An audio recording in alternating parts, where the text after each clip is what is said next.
Meredith is helping us with social media, and we are not very good with it, so that's why we need Meredith's help. So she insisted that she was when I can't take pictures and post it, so that's why she's here. And we work for a local nonprofit. It's an education nonprofit called Earn Dayton, ReadySetSoar. Has anybody heard about it? So we work with all 16 school districts in the county, and the ESC and child care programs in the community, summer programs, after school programs, nonprofits, and many other community partners, including the library system, United Way, and too many to list. But the big goal for us is to support and work with our community in making sure that all our children, when they graduate from high school, are ready for college or career, because for our community to thrive economically, we want our young people to be graduating from high school and going beyond that, so either getting a certificate or a college degree. But what literature shows us is it doesn't happen high school. We have to start early, and you can just dial back. So if children are not reading in third grade, they will not even graduate high school. So a child who cannot read by end of third grade is 4 to 6 times less likely to even graduate high school. And so third grade reading is very important. But a child cannot read in third grade if they started kindergarten behind. And many children in our community are starting kindergarten behind. Not just in one community, not just in one city, across the county. And Charmaine is going to tell you about that. So really, both Charmaine and I work on that early part on kindergarten readiness and third grade reading. And specifically 2 campaigns is what we are here to talk to you about. So my work is around summer. So children have to start school, ready for school. And Charmaine will talk about our preschool promise and preschool power message with you. And then once they are in school, of course, they need good instruction throughout the school day. But guess how many days they are in school? 180 days, which is less than half the year. So really, it's not just the school's responsibility in making sure that children become good readers. All of us in the community have a stake in that, and all of us can do something about it. And really, what happens to kids in the summer is really to their detriment, because they're out of the school 3 months at a time and they fall behind. All children fall behind in math, but children who are living in poverty and do not have access to books in their homes also fall behind 2.5 months. 2.5 months every summer. And that learning loss is cumulative, so it adds up every year. And some of the national research shows that 2/3 of the reading achievement gap is just based on the learning loss that happened in summer, starting in that kindergarten year. So, I'll repeat that because it took me some time to really wrap my head around it. 2/3 of the reading achievement gap is just based on learning loss in the summer. So, with our organization and many partners, and really the mayor of City of Dayton, Mayor Whaley, has been a big champion. What we have started doing is work around what happens to kids in the summer, and of course high quality programs that offer good instruction to kids is one, but we cannot offer that to all children. So we are looking at how do we keep children reading through the summer, and Dayton Metro Library has been an excellent partner in that. They have really increased the number of kids who are reading with them by 63% in 2 years.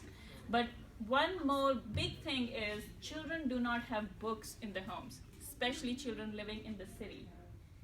And what data shows us is for every middle income child, there are 13 books on average in the home. But for a child living in poverty, for every 300 children, there is only 1 book. So if you don't have books in your homes, how are you to practice reading? And reading is a skill, just like biking, swimming. You can't learn to swim if you don't have access to swimming pool. You can't learn to bike if you don't have a bike. You can't practice your reading if you don't have books. So I'm here to talk to you about Read on Book Drive, which is really championed by Mayor Whaley's City of Learners initiative and many partners across the community. to promote getting books, 10 new books for 10 weeks of summer for each child in the city of Dayton who is in preschool through 3rd grade classrooms. And we wanted to come here and thank you to Sheriff Plummer for inviting us to kind of share this message with you, and we would love to come out and speak with your groups if you would invite us. If you would like to run a drive with your groups, that would be wonderful.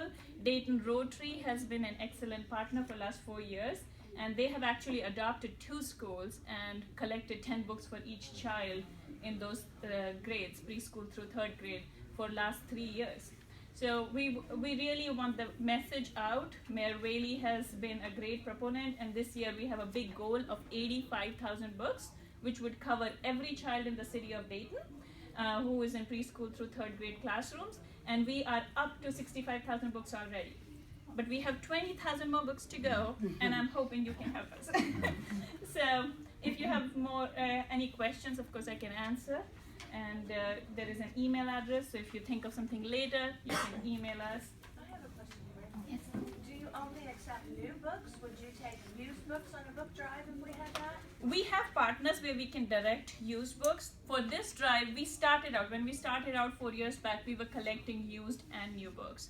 We have moved to only new books, and here is the reason why.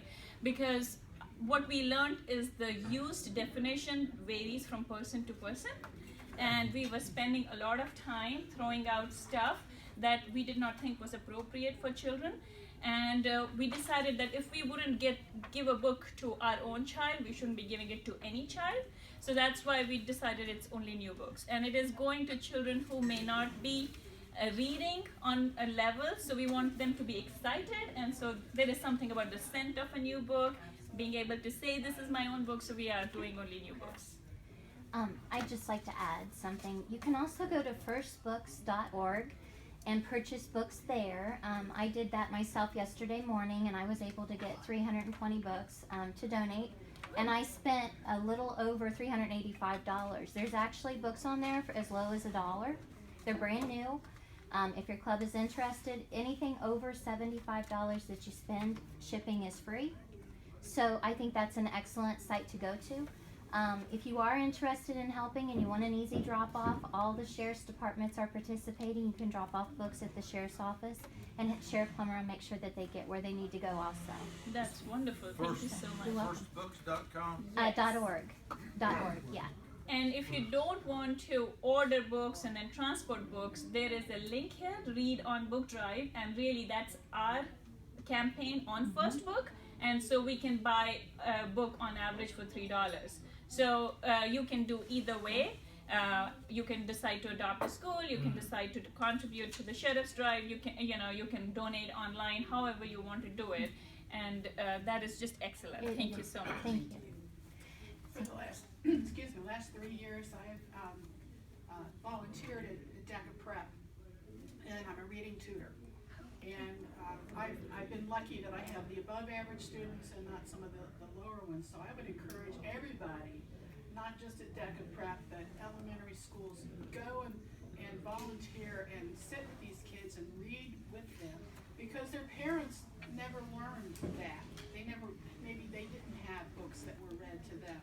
So, the importance of getting the books to the kids is one thing, but if the parents don't, sit the kids down and say, hey, you need to read a book this week, it isn't going to happen. So that's just my comment. Oh, and then DECA Prep